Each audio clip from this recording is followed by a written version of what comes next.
am a prisoner.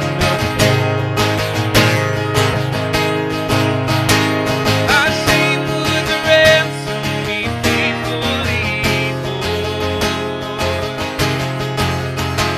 He canceled my debt and he called me his friend. Oh, when death was arrested, my life began. Oh, your grace so free washes over me. You have made me new. Now life begins with you. It's your endless love pouring down on us. You have made us new. Now life begins with you.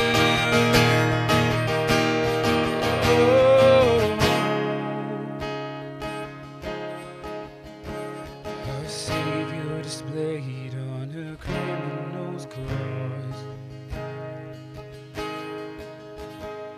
and darkness rejoices though heaven had lost.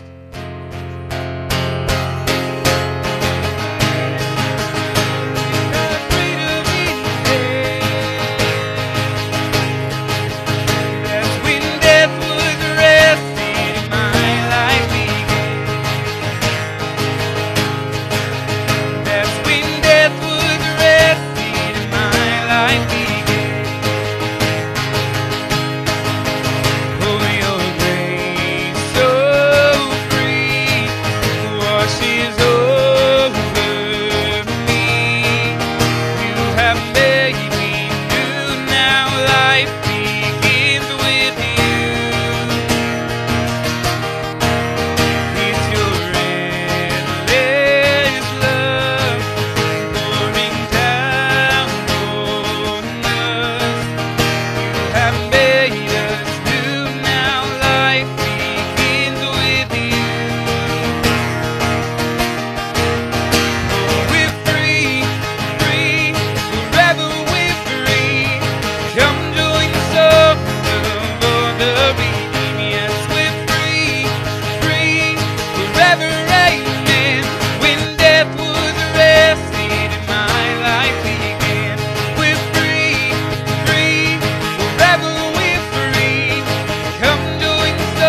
In the midst of deep sorrow, I see your light is breaking through. The dark of night will not overtake me. I am pressing into you. And Lord, you fight my every battle, knowing I will not fear. I am not alone. I am not alone. And you will go before me. You will never leave me. I am not alone. I am not alone. And you will go before me. You will never leave me. You amaze me. Redeem me. You call me as your own. You amaze me. Redeem me. You call me as your own. You amaze me. Redeem me. You call me as your own. You amaze me. Redeem me. You call me as your own. You're my strength. You're my defender. You're my refuge in the storm. And through these trials, you've always been faithful. You bring healing to my soul. I am not alone. I am not alone. And you will go before me. You will never leave me. I am not alone. I am not alone. And you will go before me. You will never leave me.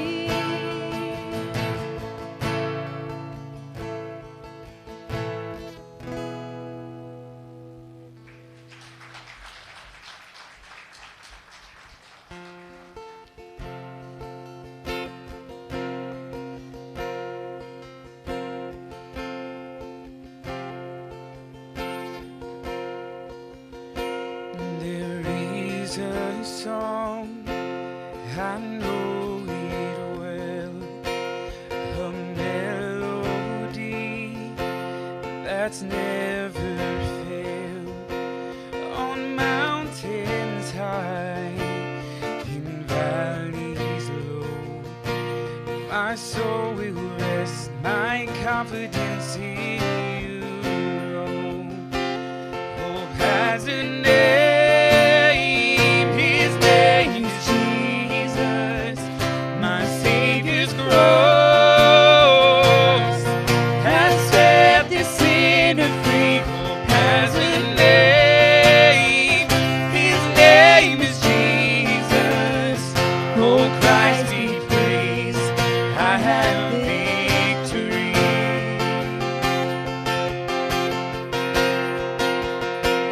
There is a light, salvation's flame, Christ undefeated, trampled the grave.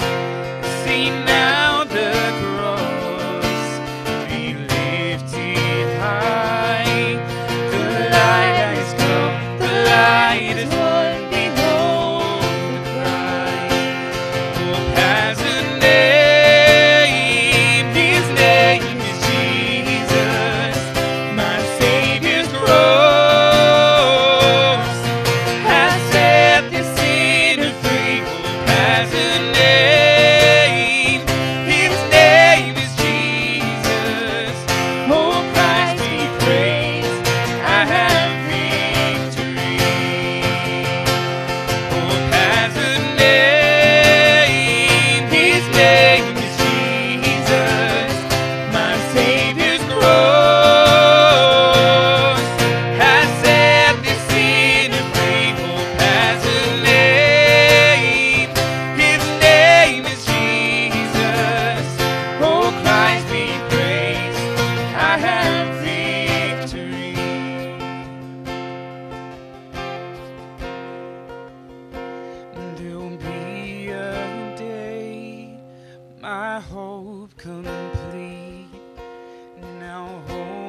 shall see my pain no more, my fear will cease.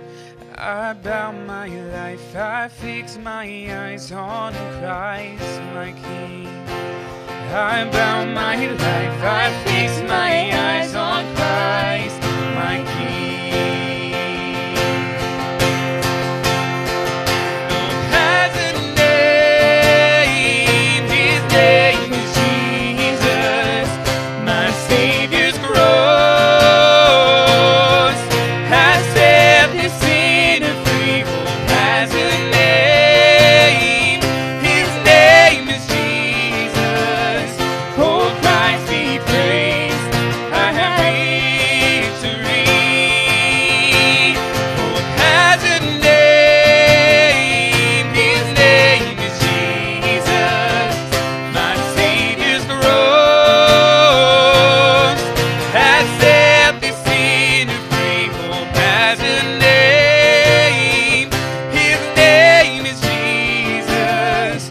Oh, Christ be praised, I have victory. Oh, Christ be praised, I have victory.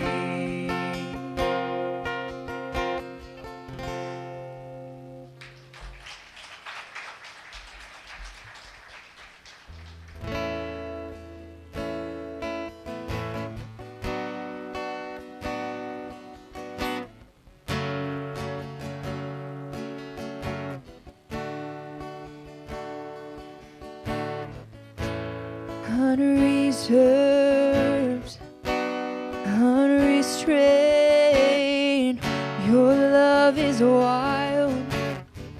Your love is wild for me.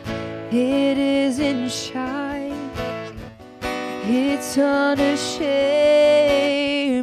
Your love is proud to be seen with me.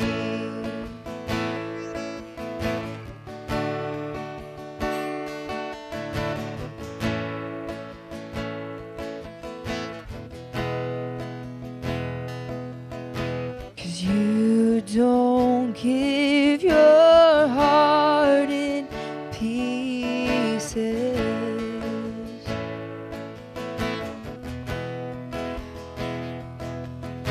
and you don't hide yourself to tease us.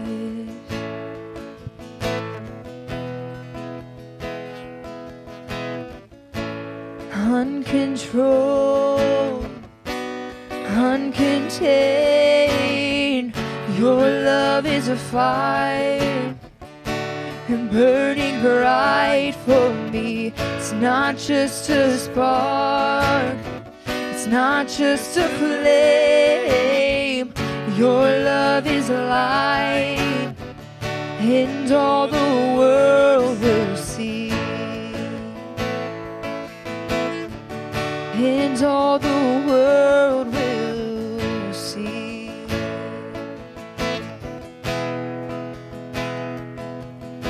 And you don't give your heart in pieces,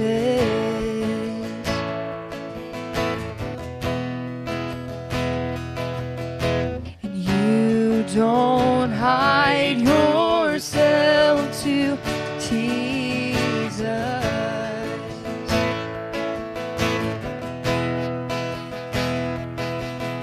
Cause you don't give your heart in pieces,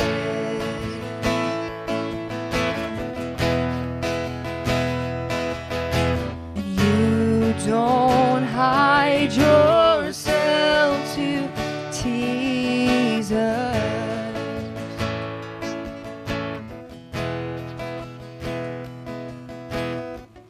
Your love's not fractured, it's not a troubled mind.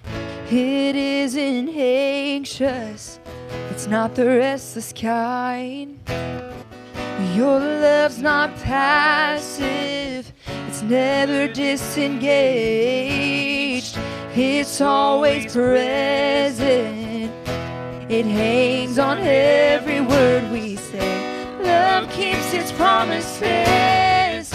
It keeps its word. It honors what's sacred, 'cause its vows are good. Your love's not broken. It's not insecure.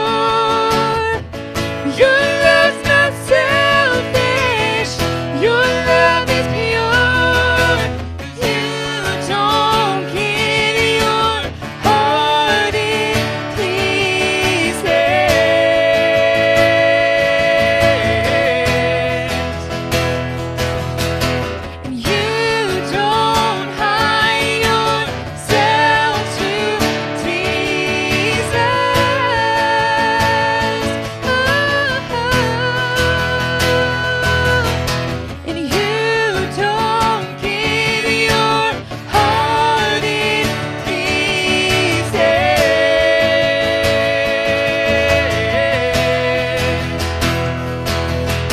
And you don't hide yourself to tease us. And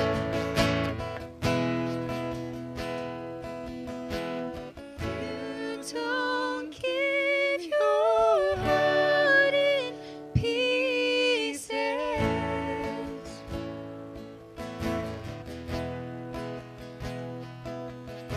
And you don't hide yourself to tease us. You don't give your heart in pieces.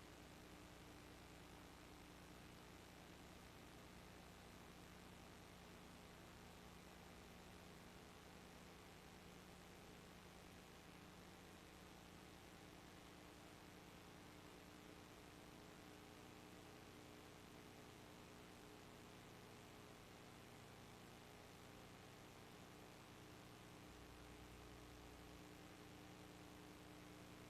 to tease us.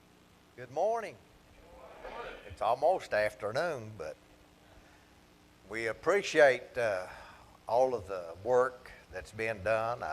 I know you've enjoyed yourself, and your presentation was wonderful this morning, and it really made you happy and rejoicing because it is biblical and it's not some fairy tale. And you're here at church. And we know that there is a wonderful, I was thinking a while ago, how great it is, you know, to come together and the congregation that you have. It's kind of scary for me, but it's a wonderful thing to know Jesus Christ. Amen. It's a wonderful thing to be able to fellowship and come together and worship God. But you know, as we look into the Bible, there's a price that has been paid for us to be able to do this. And most congregations and most members and Christians just take for granted that, you know, it just fell in place, just like magic or something like that. It just happened. But as we read Bible, there's a lot of planning, a lot of governmental things, you know, and a lot of things that's in the background and established, and there's a lot of work to establish these things and keep them in order, that folks may be able to enjoy the blessings and the things of God. So, you know, we know Jesus Christ was here. He was persecuted. And he set things in order, and he taught a lot of things. And, you know, and John wrote that if all the good deeds and all the things that Jesus did was written down, he supposed the world would not contain it. So he just ministered for 3.5 years. What he did before that, I'm sure that he was active in some way. But the main focus upon that was him establishing a church. Establishing folks' lives and training them, showing them what has to be done in order to honor God and to please God with their lives. They had to be dedicated and consecrated. And we know that he said, now the greater things than these will you do.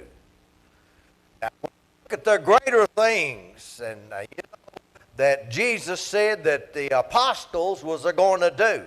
You're going to do greater things. They was persecuted. They was killed. They made fun of and mocked, but yet they stood their ground. They suffered tremendously in order to preserve what Jesus Christ had taught.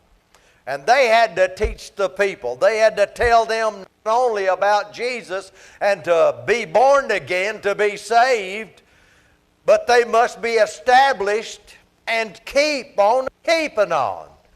They had to continue in the apostles' doctrine. They had to be established with leaders in the church. And they had to have people that was dedicated and consecrated and willing to suffer and sacrifice not only their lives but the lives of their families and everything else in order to have this that we have today. And we take it for granted, folks. We take it for granted that everything. Now, I was listening to Adrian Rogers. Y'all know him? You ever listen to him? Wonderful man of God. Teaches some principles that we can live by. And we need to be a part of it if there is gifts and there are talents that God gives. It's not what we have studied, and I thank God for these that go to college and learn and how to ministrate and how to teach and how to conduct themselves and encourage others. It's a wonderful thing. But each one of us has a responsibility. Everybody has got at least one gift. And a lot of folks has got more gifts. And we kind of lay them aside and think, well, my gift doesn't count. But your gift, the church, your gift and your talent, when used, will edify, will bless and encourage. The world will see it. They may not come to church, but they're going to hear about your good works. They're going to see what you're doing, not only in the church, not only, here they're going to have a business meeting after. How many men are going to stay? Huh? Hey, it's important. The government in the church keeps the church what it is. And we neglect God that they can make other things and there's not only governments and leaders, but there's helps that's in the church. You may not be able to stand up like Brother Joe or take control like some of these others that in the business, but you are help. And you've got to offer yourself for that. You've got to dedicate your life for that. Now, God is able to do so much more abundantly than what we can ask or think of Him. But never make yourself so small that you cannot be used. But never count yourself so big, that you're going to get exalted and God will use you. But, we need to be exactly what God has called us to do. And God called us. God set us in His as it pleases Him. We didn't. I thought I was going to be a preacher or a pastor, but I was at Pine Creek Church for years. This is the second Sunday that I've missed, and I don't know how long. but I'm not the pastor there no more. See, God will get you out of your comfort zone. Have you all got a comfort zone? We all have. But God wants us to move out of our comfort zone, that He may be able to show His power, to show His glory, and that He might use us to stimulate and to cause folks to start thinking, what am I doing for the Lord? Now, what you're doing for the Lord is just not for yourself. A lot of folks think that, well, just as long as I feel good, and that, but you got to make other people feel good. You got to be a blessing to others. I've heard a lot say, boy, I just want a blessing today. You know what our attitude ought to be? Lord, make me a blessing for somebody else. Then you will feel good about yourself. So don't be afraid to step out, and don't be afraid to come together or be a part of it. A lot of you here today may not even be a member of the church. You ought to be. Because we watch over each other in love. We should take up membership with the church and submit ourselves to the authority of that church. Because it's God that has set it up. Said, greater things than what I've done you will do. And Apostle Paul and all the rest, they established the churches, and they set elders in the church. They set pastors in the church. They set folks there to kind of keep it organized. They're not to rule over it. Not with authority. It is God. But they establish something that other people can follow. And we've got to be faithful in it. You know, as a church, and we commit ourselves to the church, and and I'm talking about the church right now, but I'll get a little deeper directly. But as Jeremiah and all of them, they tried to teach and tell the people that you need to do more than what you're doing.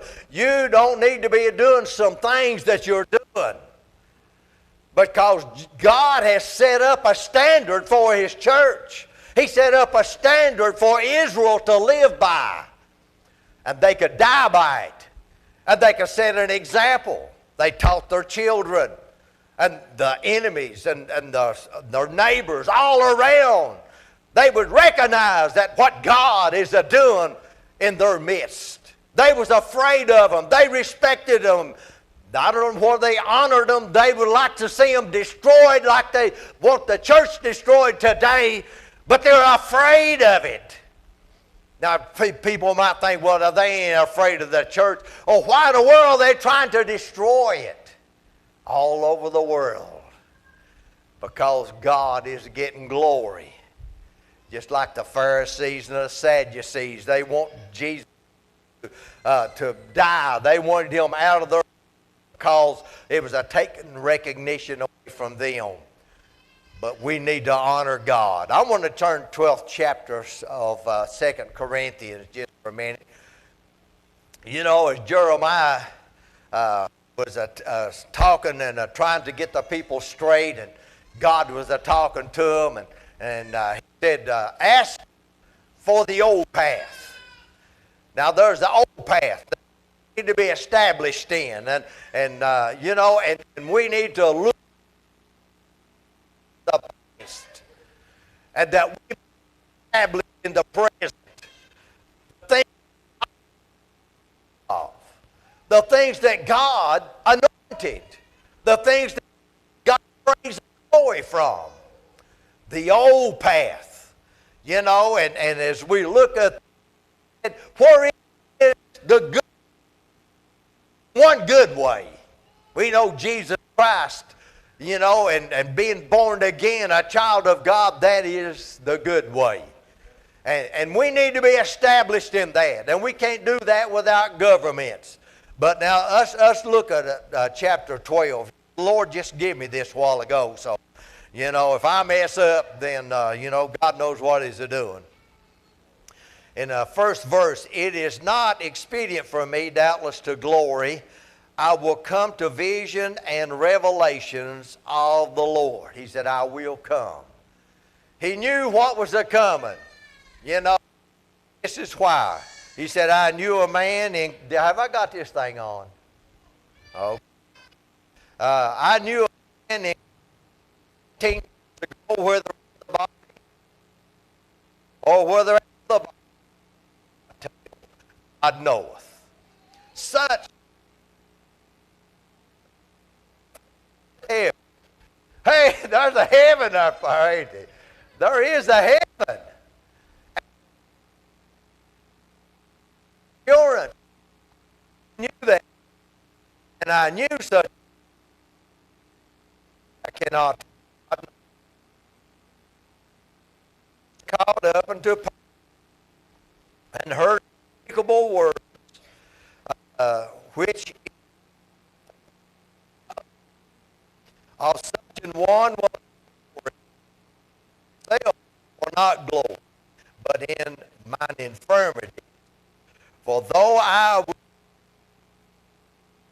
shall not be a fool, for I will say the truth.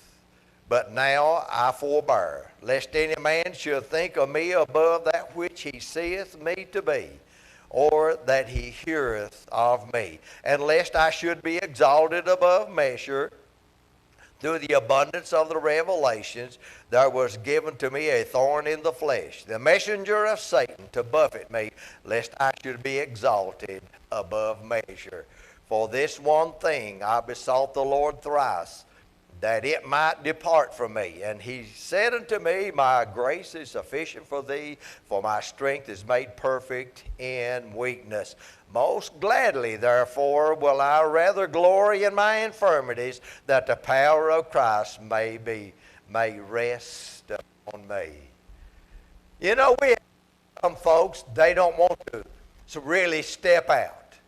You know, and they don't know how to accept or, people's recognition, or say, boy, you done a good job, or, you don't know how to handle that sometimes, do you, Joe? You know, it takes a humble and meek spirit, and when I first started, everybody was started preaching back in 75. I was ordained in 1975. And, and then I started a pastor in that church. The Bible says not a novice lest they get exalted. Well, I got exalted. Frank Hall, he was called of God. And the Bible says he was qualified. God said he qualifies those whom he calls. I didn't need it. I could do it. And I tried, and everybody said, Frank Hall, young fella starting out, but it pats on the back, and everybody's looking at you and praising you. And I got exalted. I said, I don't need anybody. God took away, he took away the tears, the good feelings I had. Sure, I could go to church, I could preach, I could do things. Nobody knew what was going on in my heart, in my life. I was a miserable fella. I could put on a show. But my friend, God brought me on. Don't worry about getting exalted. Don't worry about it. Step out, do a good job. Don't worry about what people are going to say. God will teach you how to receive those compliments. He taught me, and I was there. We had a revival, and I still wasn't feeling, like a Christian people or a person of God even. And I was said, God, I got to know. What's wrong? What's wrong with me? And God spoke to me and said, Frank Hall, I've done everything, and you have done nothing. So it is God, through the power of God and demonstration of his power, and not us. So step out. Be a part of it. My friend, and we need to not only be a part of the local church, but we need to be a part of the conference. It is there and it is important. Not only do we submit ourselves to Christ, we submit ourselves to one another. And when we submit ourselves to one another, then we have somebody watching over us and caring for us. We have to submit ourselves in that way. And then the church submits herself to the conference. It goes a little higher. And then the association. And we all work together and we see and we admonish one another in love. And we become one in Jesus Christ. We're very many members, young and old. But we're all a part of the body of Jesus Christ if you've been born again. And if you've not, don't think that I'm a part of it. You can't be a part of it just because you go to church and you're there. You got to be a part of it because you've been born again. You've been placed in that body by God. Then you're a part of it. You can feel it. You'll know it. God will establish you. You'll be able to not only, feel good yourself, you can encourage others.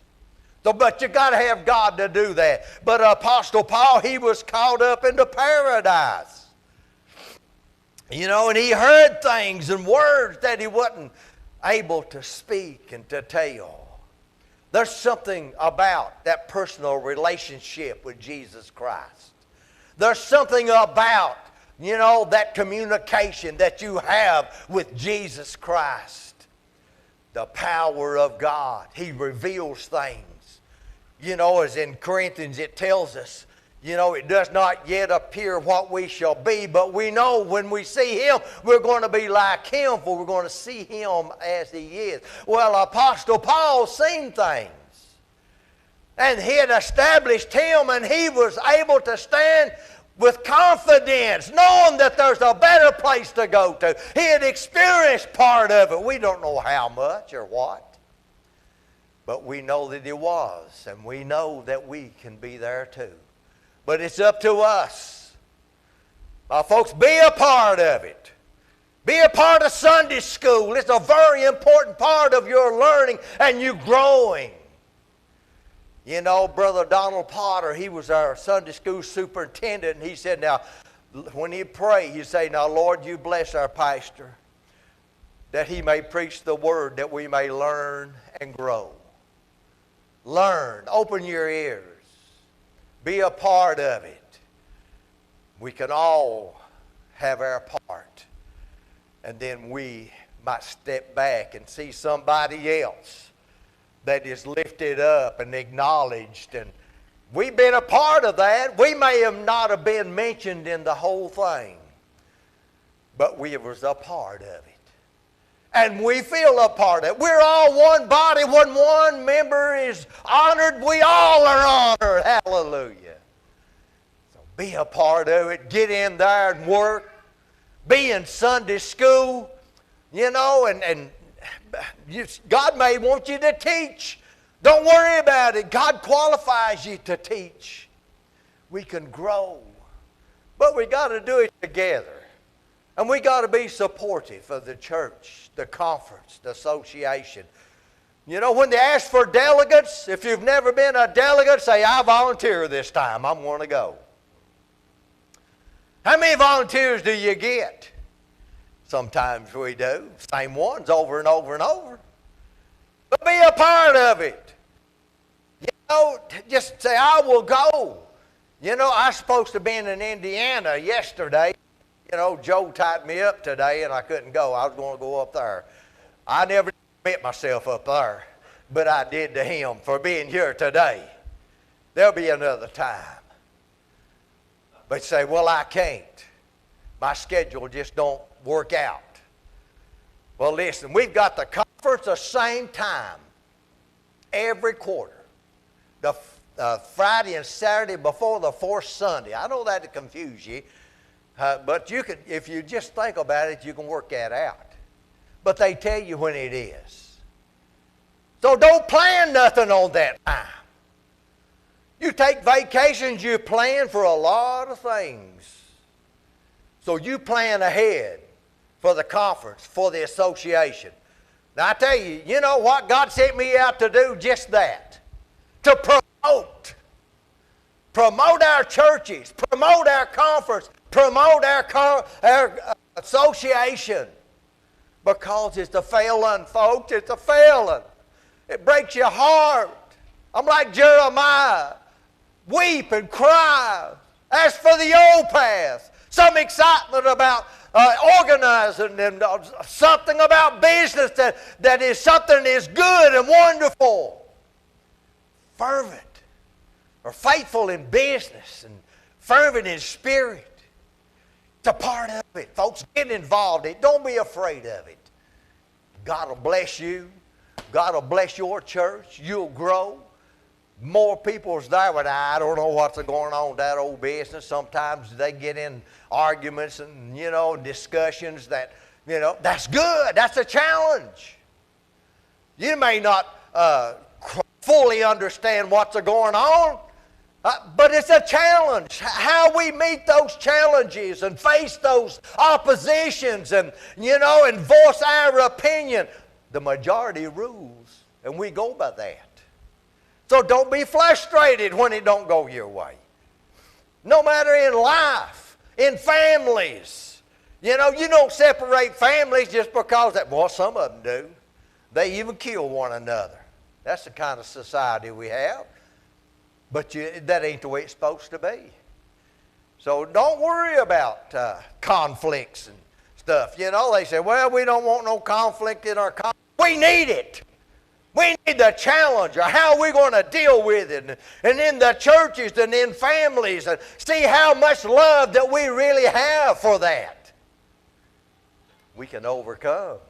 We can be a part of it. We can exalt others.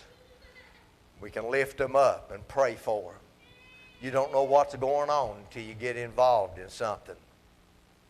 I know me and Joe's probably in the same bracket. Started preaching about the same time. Together. And here we had Durwood Yates and Nick Rose and all of these folks, that really took care of the conference. And all of a sudden you go to the conference and more and gone to heaven.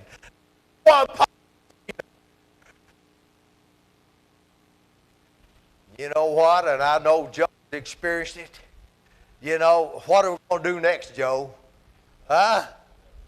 What are we going to do? We just didn't listen and learn and get involved. And the conference then called on us. Who's the elders now? You're going to be the elders one day. You need to get involved, these young people. Don't think that the conference is just for the old people. We need young people there too, listening and learning, growing, being established. You may not be put in an office right away.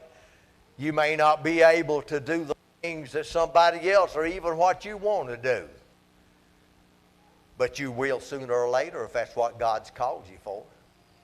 And that's the important thing. God will place you. God will put you there. God will give you the opportunity when the time comes. Don't get discouraged. Stay in there. You made commitments. Stay with those commitments. When you're not in church, you hinder the service. Unless you've got a reason, not to come. But be in church every Sunday, and every Wednesday night and every Sunday school. Be there. Because when you miss, you hinder its good name. Oh, what the church means to me. The church ought to mean everything to you. Because that determines just what kind of a witness you are in the world. Don't be too critical of one another. I know these mouths, we're going to say things we hadn't ought to say. That's just built in us. But we got to be careful and bridle it all that we can. But we got to lift each other up. Be a part of it. That's my message. God loves you. Be a part of Camp Jacob. What a wonderful time that they've had this year. How appreciative that we are. How they deserve and they're our support. And they honor that. And you can see the things and folks are talking about it, how good that it is. That's what we want. You be a part of that. These counselors and those that are there and dedicate their summer, for that cause. I know they're paid. God pays them. God blesses them. We know that. But it wouldn't hurt for us to honor them just a little more. Because, a little finances along the way and a little incentive, that's always an encouragement, ain't it? They don't do it for that, but it sure does help them along the way. God bless you. We love you. Y'all pray for me.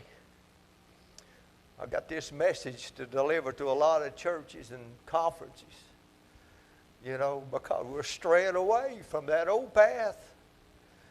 Let's be sure we'll be a part of it. It ain't just a good time we have on Sunday. It's what goes into the background of it and these meetings and so on and business. Get in there. You may not understand it all and you may feel like something out of order. But you be there and let God use you and train you. God bless you, Brother Joe. Amen. Let's all stand. Brother Frank, thank you, sir. Got to tell my age.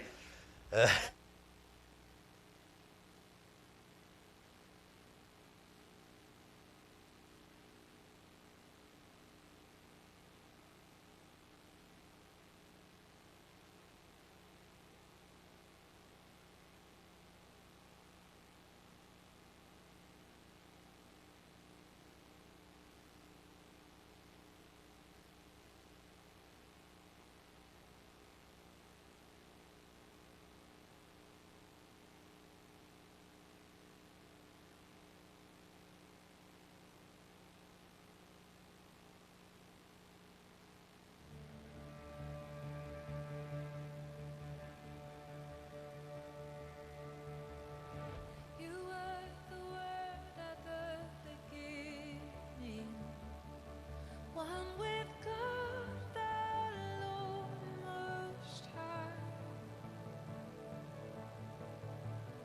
Your hidden glory in creation, now revealed in you, our Christ.